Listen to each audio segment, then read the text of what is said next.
बिस्मिल्लाहिर्रहमानिर्रहीम। अस्सलाम वालेकुम। मैं हूँ मिस उर्दू। अगर आप लोग मेरे चैनल पर नए हैं तो प्लीज़ मेरे चैनल को सब्सक्राइब कर बेल आइकन का बटन दबा दें ताकि मेरी हर आने वाली नई वीडियो आप तक बआसानी पहुँच सके।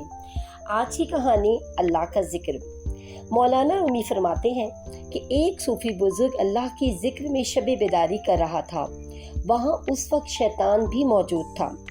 शैतान ने बुजुर्ग को इबादत करते देखा तो उससे रहा न गया। शैतान ने बुजुर्ग से कहा, ऐ सूफी, खामोश रह, तेरे जिक्र का क्या फ़ायदा कि अल्लाह की तरफ से जवाब नहीं आ रहा। सूफी ये बात सुनकर दिल बर्दाश्ता होकर सो गया। ख्वाब में हज़रत खिज़र अलैहिस्सलाम से मुलाकात हुई। आप अलैहिस्सलाम ने फरमाया, अल्लाह के ज़िक्र से क्यों गाफिल हो गए हो? सूफी ने जवाब दिया, अल्लाह की तरफ से जवाब नहीं आ रहा, इसीलिए ज़िक्र छोड़ दिया। हज़रत खिज़र अलैहिस्सलाम ने फरमाया, अल्लाह कहता है, ए बंदे, तेरा अल्लाह कहना ही मेरा जवाब है।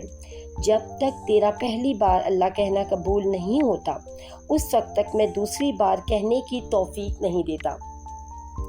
इस शिकायत से हमें ये सबक मिलता है कि हमें दूसरों की इबादत पर नुक्ताचीनी नहीं करनी चाहिए और ना ही किसी की इबादत में नुक्स निकालने चाहिए, क्योंकि इबादत की तौफीक सिर्फ अल्लाह अता करता है और वही इबादत को कबूल करने वाला है।